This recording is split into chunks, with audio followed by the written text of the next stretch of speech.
YouTube ನೋಡಿ ನಕಲಿ key ಹೇಗೆ ತಯಾರಿಸುವುದು ಎಂದು ಕಲಿತು ಆನ್ಲೈನ್ನಲ್ಲಿ ಕೀ ತಯಾರಿಸುವ ಮಷಿನ್ ತಯಾರಿಸಿ ನಕಲಿ ಕೀ ತಯಾರಿಸಿ ಕಳ್ಳತನವನ್ನೇ ವೃತ್ತಿ ಮಾಡಿಕೊಂಡಿದ್ದ ಖತರ್ನಾಕ್ ಖದೀಮನನ್ನ ಮಡಿವಾಳ ಪೊಲೀಸ್ ಠಾಣೆಯ ಪೊಲೀಸ್ ಇನ್ಸ್ಪೆಕ್ಟರ್ ಮೊಹಮ್ಮದ್ ಮತ್ತು ತಂಡ ಲಕ್ಷಾಂತರ ರೂಪಾಯಿ ಬೆಲೆ ಬಾಳುವ ಚಿನ್ನಾಭರಣ ಸೇರಿದಂತೆ ಬೈಕ್ಗಳನ್ನು ವಶಕ್ಕೆ ಪಡೆಯುವಲ್ಲಿ ಯಶಸ್ವಿಯಾಗಿದ್ದಾರೆ. ಬೆಂಗಳೂರು ಉತ್ತರಹಳ್ಳಿಯ ಸುಮಾರು 43 ವರ್ಷದ ಪ್ರಕಾಶ್ ಅಲಿಯಾಸ್ ಬಾಲಾಜಿ ಎಂಬಾತನನ್ನ ಬಂಧಿಸಿ ಸುಮಾರು 9 ಲಕ್ಷ ರೂಪಾಯಿ ಮೌಲ್ಯದ 776 ಗ್ರಾಂ ಚಿನ್ನಾಭರಣ, 2 ಬೈಕ್ಗಳು, ಕಳ್ಳತನಕ್ಕೆ ಬಳಸಿದ್ದ 130 ನಕಲಿ ಕೀಗಳನ್ನು ಮಡಿವಾಳ ಪೊಲೀಸರು ವಶಪಡಿಸಿಕೊಂಡಿದ್ದಾರೆ. ಆರೋಪಿ ಪ್ರಕಾಶ್ ಕೀ ಮಾಡುವ ಮಷೀನ್ ಅನ್ನು ಆನ್ಲೈನ್ನಲ್ಲಿ ಖರೀದಿಸಿದ್ದು, ಅಪಾರ್ಟ್ಮೆಂಟ್ ಖರೀದಿ ಮಾಡುವ ನೆಪದಲ್ಲಿ ತೆರಳಿ ಕೀಗಳನ್ನು ನಕಲಿ ಮಾಡಿಕೊಳ್ಳುತ್ತಿದ್ದ ಕಳ್ಳತನಕ್ಕೆ ಮಹಿಳೆಯರ ಚಪ್ಪಲಿ ಇರುವ ಮನೆಗಳನ್ನೇ ಗುರಿಯಾಗಿಸಿಕೊಂಡಿದ್ದ. ಕಳ್ಳತನ ಮಾಡಿದ ನಂತರ ಕದ್ದ ವಸ್ತುಗಳನ್ನು ಸ್ವಿಗ್ಗಿ, ಝೊಮ್ಯಾಟೊ ಬ್ಯಾಗ್ನಲ್ಲಿ ಹಾಕಿಕೊಂಡು ಡೆಲಿವರಿ ಬಾಯ್ನಂತೆ ಪರಾರಿಯಾಗುತ್ತಿದ್ದ. ನಂತರ ಕದ್ದ ಚಿನ್ನಾಭರಣಗಳನ್ನು ರಾಜೀವ್ ಎಂಬಾತನಿಂದ ಮಾರಾಟ ಮಾಡಿಸುತ್ತಿದ್ದನು. ಪ್ರಕಾಶ್ ಬಾಲ್ಯದಲ್ಲೇ ತಂದೆ ತಾಯಿಯನ್ನ ಕಳೆದುಕೊಂಡು ಚಿಕ್ಕಮ್ಮನ ಪೋಷಣೆಯಲ್ಲಿ ಬೆಳೆದಿದ್ದ. ಚಿಂದಿ ಆಯುವ ಕೆಲಸ ಮಾಡುತ್ತಿದ್ದ ಪ್ರಕಾಶ್ ಸಣ್ಣ ವಯಸ್ಸಿನಲ್ಲೇ ಕಳ್ಳತನಕ್ಕೆ ಇಳಿದಿದ್ದ. ಬೆಟ್ಟಿಂಗ್, ಮದ್ಯಪಾನ, ಗಾಂಜಾ, ಹುಡುಗಿಯರ ಶೋಕಿಗೆ ಬಿದ್ದಿದ್ದ ಪ್ರಕಾಶ್ ಕಳೆದ ವರ್ಷ ಮೇ 16ರಂದು ಸಿಸಿಬಿ ಪೊಲೀಸರಿಂದ ಬಂಧನಕ್ಕೊಳಗಾಗಿದ್ದ. ಬಿಡುಗಡೆಯಾಗಿ ಬಂದ ಬಳಿಕ ಮತ್ತೆ 13 ಮನೆಗಳಲ್ಲಿ ಕಳ್ಳತನ ಮಾಡಿದ್ದ.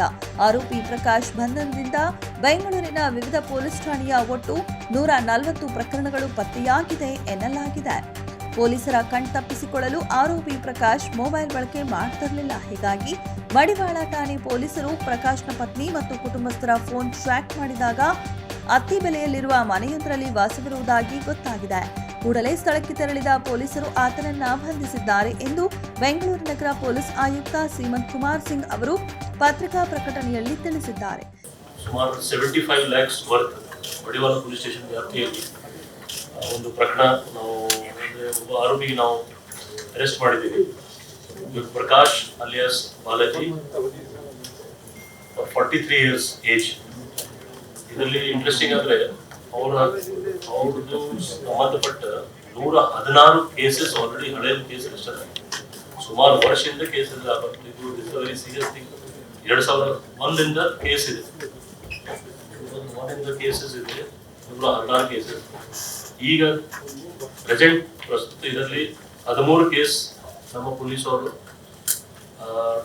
ಸೌತ್ ಈಸ್ಟ್ ಡಿವಿಷನ್ ಮತ್ತೆ ಮಡಿವಾಳ ಸಂಬಂಧಪಟ್ಟ ಪೊಲೀಸ್ ಸ್ಟೇಷನ್ ಅವರೆಲ್ಲ ಆಫೀಸರ್ಸ್ ಮತ್ತೆ ಮೆನ್ ಅವರು ಒಳ್ಳೆ ಕೆಲಸ ಮಾಡಿ ಒಟ್ಟು 13 ಕೇಸಸ್ ಅಲ್ಲಿ 3 ಕೇಸ್ ಮಡಿವಾಳ ಪೊಲೀಸ್ ಸ್ಟೇಷನ್ ವ್ಯಾಪ್ತಿಯಲ್ಲಿ, 3 cases Hulimavu police station, 1 case Mico layout, 1 case Mahadevapura, ಇನ್ನೊಂದು 1 ಕೇಸ್ ಬಂಡೆಪಾಳ್ಯ ಮತ್ತೆ ಸುಬ್ರಹ್ಮಣ್ಯಪುರ ಪೊಲೀಸ್ ಸ್ಟೇಷನ್ ವ್ಯಾಪ್ತಿಯಲ್ಲಿ, ಹಾಗೂ HSR, RR ನಗರ್ ಮತ್ತು ಬೇಗೂರು. ಟೋಟಲ್ 13 ಕೇಸಸ್ ಡಿಟೆಕ್ಟ್ ಮಾಡಿದ್ದಾರೆ ಅವರು.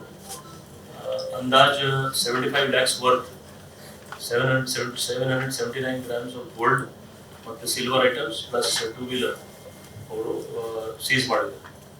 ಈ ಯಶಸ್ವಿ ಕಾರ್ಯಾಚರಣೆಯನ್ನ ಬೆಂಗಳೂರು ನಗರ ಆಗ್ನೇಯ ವಿಭಾಗದ ಡಿಸಿಪಿ ಸಾರಾ ಫಾತಿಮಾ ಅವರ ನಿರ್ದೇಶನದಂತೆ ಮಡಿವಾಳ ಉಪವಿಭಾಗದ ಎಸಿಪಿ ವಾಸುದೇವ್ ಅವರ ಮಾರ್ಗದರ್ಶನದಲ್ಲಿ ಮಡಿವಾಳ ಪೊಲೀಸ್ ಠಾಣೆಯ ಪೊಲೀಸ್ ಇನ್ಸ್ಪೆಕ್ಟರ್ ಮೊಹಮ್ಮದ್ ಎಂಎ ಮತ್ತು ಅಧಿಕಾರಿ ಸಿಬ್ಬಂದಿಗಳ ತಂಡ ಪ್ರಕರಣವನ್ನ ಪತ್ತೆ ಮಾಡುವಲ್ಲಿ ಯಶಸ್ವಿಯಾಗಿದ್ದಾರೆ.